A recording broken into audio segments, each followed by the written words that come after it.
വണ്ടിയുടെ ബ്രേക്കും പോയി, സ്റ്റിയറിംഗ് റോഡും പൊട്ടി. താനാണെങ്കിൽ നടു റോട്ടിലും. രക്ഷപ്പെടുത്താനായി കൈക്രിയ അല്ലാതെ മറ്റൊരു മാർഗവും ഞാൻ വേണ്ട സാർ, ബ്ലാക്ക് കോഫിയാ പതിവ്. ഇരിക്കട്ടടോ. തന്റെ പഞ്ചിങ് വെയിറ്റ് കുറഞ്ഞോന്നൊരു സംശയം.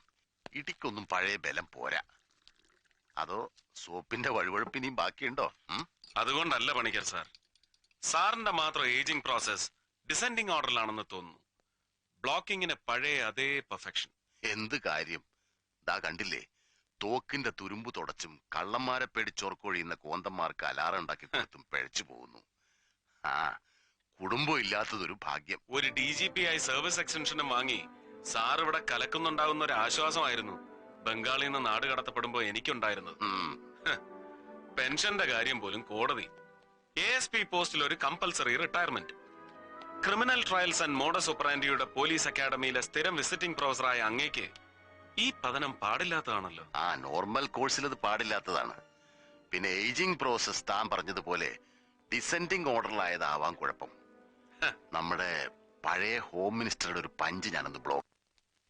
നിങ്ങളുടെ ഈ കോഴ്സും കഴിഞ്ഞ് വന്ന വരവിന് ഞാൻ ഈ പയ്യൻ ഷെട്ടിയുടെ ചത്തുപോയ തന്ത ഷെട്ടി ഉണ്ടല്ലോ, വീരേന്ദ്ര ഷെട്ടി, അവനെ ഓൾമോസ്റ്റ് ഒരു പൂട്ടിയതാ. വക്കാലത്തിനൊന്ന് പാതിരാക്കി തന്നെ എത്തി ആഭ്യന്തരൻ. എന്റെ തൊപ്പി പോയി, ഷെട്ടി പൊടിയും തട്ടി വീട്ടിലും പോയി.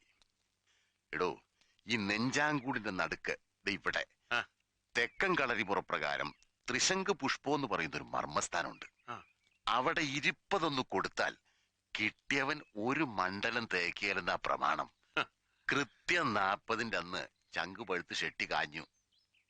പിടിച്ചപ്പോഴേ കൊടുത്തു അല്ലേ റൊക്കം. ഇന്നത്തേക്ക് വെച്ച നടക്കയിലെന്നൊരു ഊഹം ഉണ്ടായിരുന്നു എനിക്കന്നേ. അച്ഛനേക്കാൾ ഒരുപാട് വളർന്ന മകൻ നരേന്ദ്ര ഷെട്ടി ഏറ്റെടുത്തിരിക്കുന്ന ടാസ്ക് ബിയോണ്ട് യുവർ ലിമിറ്റ്സ് ആണോ എന്ന് ഞാൻ സംശയിക്കുന്നു. അത്രയ്ക്ക് ഉയരെയാണെന്നവൻ. വേരും ശിഖരവും ഒക്കെ താഴേക്കും മുകളിലേക്കും ഒക്കെ വളർന്നങ്ങ് കാണാമറയത്തെത്തി. തന്റെ കയ്യിലുള്ള പോലീസ് ഫോഴ്സ് ഒക്കെ വെറും ഉണ്ണാക്കന്മാരാടോ. അവരെ വെച്ചൊരു പുല്ല് നടക്കില്ല. ഒരവനെ വിശ്വസിക്കാൻ കൊള്ളില്ലെന്ന് മനസ്സിലായില്ലേ നല്ലവണ്ണം? ഇല്ല സർ, ഐ ക്യാൻ. എന്റെ ഗുരുനാഥനായ പണിക്കർ സാറ് പോലും ഒരിക്കൽ തോറ്റ കളിയിൽ ഐ വിൽ എന്ന് ഞാൻ പറഞ്ഞാൽ അത് അഹങ്കാരമാണെന്ന് കരുതരുത്. ആഗ്രഹമാണ് സർ, ഒരാഗ്രഹം. ചോറ് തരുന്ന കാക്കയോടുള്ള ആദരം. ചുമ്മാ ഒരു ബെസ്റ്റ് ഓഫ് ലക്കോ കീപ്പിറ്റപ്പോ പറഞ്ഞ് തന്നെ എരിയേറ്റിയാൽ ഞാനും വേറെ പണിക്കന്മാരും തമ്മിൽ എന്താ വ്യത്യാസം?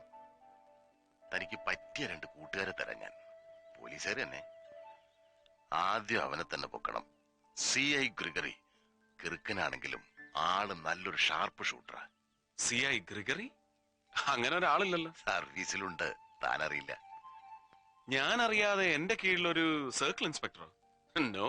യെസ്, അവന് സ്വന്തമായ അങ്ങനെ ഒരു ഡിപ്പാർട്ട്മെന്റ് ഉണ്ട്. വ്യാജച്ചാരായ റെയ്ഡ് ഡിപ്പാർട്ട്മെന്റ്.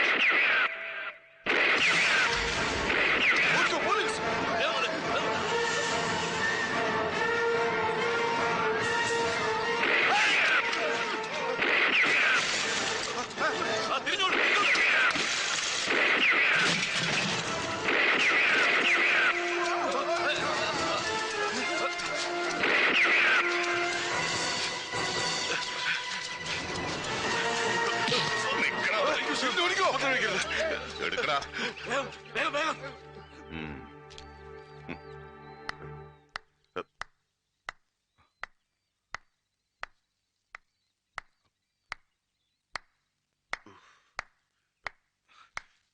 കാശ് ഒന്ന് പറ്റിക്കുന്നോടാ. സ്വന്തം കൺമുമ്പിൽ ഇങ്ങനെ ഒരു അന്യായം നടക്കുമ്പോ സസ്പെൻഷനിലാണെങ്കിലും എന്നെ പോലെ സത്യസന്ധനായ ഒരു പോലീസ് ഓഫീസർക്ക് അയാളുടെ കടമ ചെയ്യാണ്ടിരിക്കാൻ പറ്റുമോ? അതല്ലേ സാറ് ചാർജ് എടുത്തോടെ ധൈര്യമായിട്ട് ഞാൻ ഈ റെയ്ഡിന് ഇറങ്ങി തിരിച്ചത്. കുഴപ്പം നമ്മുടെ ഡിപ്പാർട്ട്മെന്റ് സാർ. കൈക്കൂലി ചൊളമാതിരി എണ്ണി മേടിച്ചോണ്ട് അഴിച്ചു വിട്ടിരിക്കല്ലേ ഇവന്മാരെല്ലാം. ഓഹോ, പഴയ സൂപ്രണ്ടും കണക്കായിരുന്നു. കൊറേയൊക്കെ ഞാനും കേട്ടിരിക്കുന്നു പുള്ളിയെ കുറിച്ച്. കേട്ടതിനേക്കാളൊക്കെ മഹാപോർണ. ഈ വാറ്റുകാരെയൊക്കെ ഞാൻ ഒതുക്കി ഒരു വഴിക്കാക്കിയത് സാറേ. ആ വിരോധത്തിനല്ലേ ആ വിസ തട്ടിപ്പതിനെട്ട് പൂശി എന്ന് പറഞ്ഞിട്ട് ഇയാൾ എന്നെ സസ്പെൻഡ് ചെയ്ത് കളഞ്ഞ. എന്ന് വെച്ച് ഈ തൊപ്പിയുടെ പവർ കളയാൻ പറ്റും. അതുകൊണ്ട് എല്ലാ പോലീസുകാരെയും കൂട്ട് രാവിലെ വീട്ടിൽ നിന്ന് തോക്ക് എടുത്തോണ്ട് ഞാൻ അങ്ങ് ഇറങ്ങും. അത് കൊള്ളാം. താൻ ഇങ്ങനെ ദിവസവും രാവിലെ തോക്കും എടുത്തോണ്ട് ഫ്രീ സർവീസിന് ഇറങ്ങിയാൽ വീട്ടു ചെലവിന് എന്ത് ചെയ്യും? അതാ പ്രശ്നം. തൽക്കാലം ഒരൊന്നര മാസം ഇത് വെച്ച് പിടിച്ചു നിൽക്കാം അല്ലേ? അല്ല അത് പിന്നെ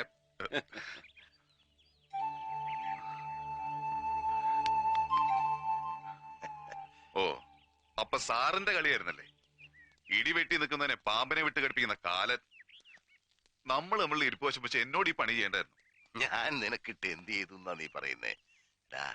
സാറ് നിന്റെ സസ്പെൻഷൻ ക്യാൻസൽ ചെയ്യാൻ പോവുക. നേരാണോ sir? Yes, I want you. എനിക്ക് നിന്റെ ടാലന്റ് വേണം, പ്രൊഫഷണൽ എക്സലൻസ്. സാർ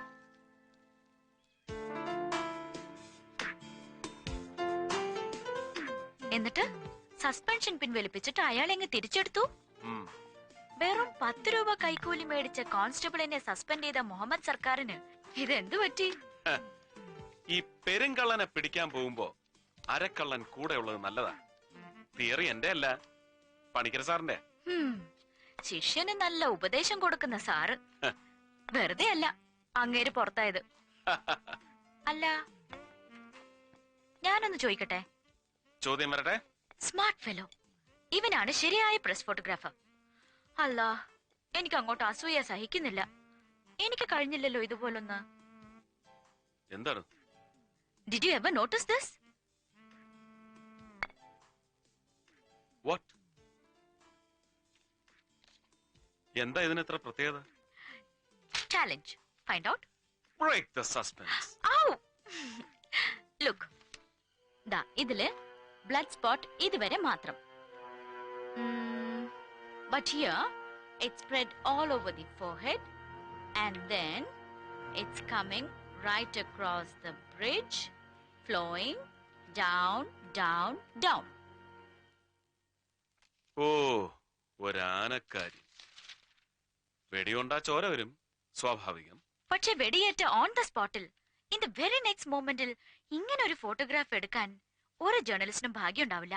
പക്ഷെ ഇയാൾക്കത് കിട്ടി, മാതൃരാജ്യം ഫോട്ടോഗ്രാഫർക്ക്. ബാക്കി എല്ലാവന്മാരും അൺലക്കി സ്റ്റുപ്പിഡ്സ്.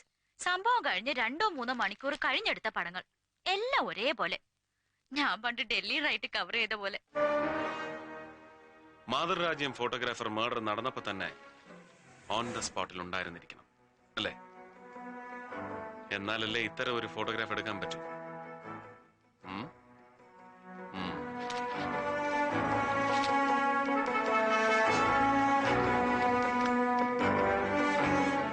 ലൈല പറഞ്ഞ പോസിബിലിറ്റി നമുക്ക് തള്ളിക്കളയാൻ പറ്റില്ല, ഉറപ്പിക്കാനും വയ്യ.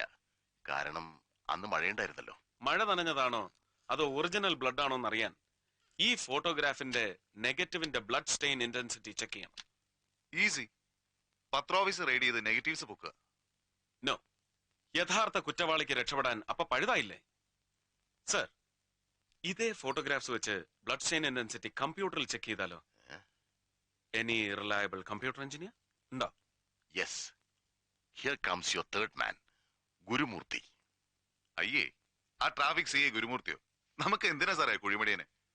അതേടോ, പക്ഷെ ആൾ ഒന്നാന്തരം ഒരു കമ്പ്യൂട്ടർ എഞ്ചിനീയറാ. ഉരുട്ടു ബുദ്ധി. രാവിലെ ട്രാഫിക്കിൽ വന്ന് സൈൻ ചെയ്തൊരൊറ്റ മുങ്ങല. പിന്നെ പൊങ്ങുന്നത് ഭാര്യയുടെ കമ്പ്യൂട്ടർ പോയിന്റിൽ.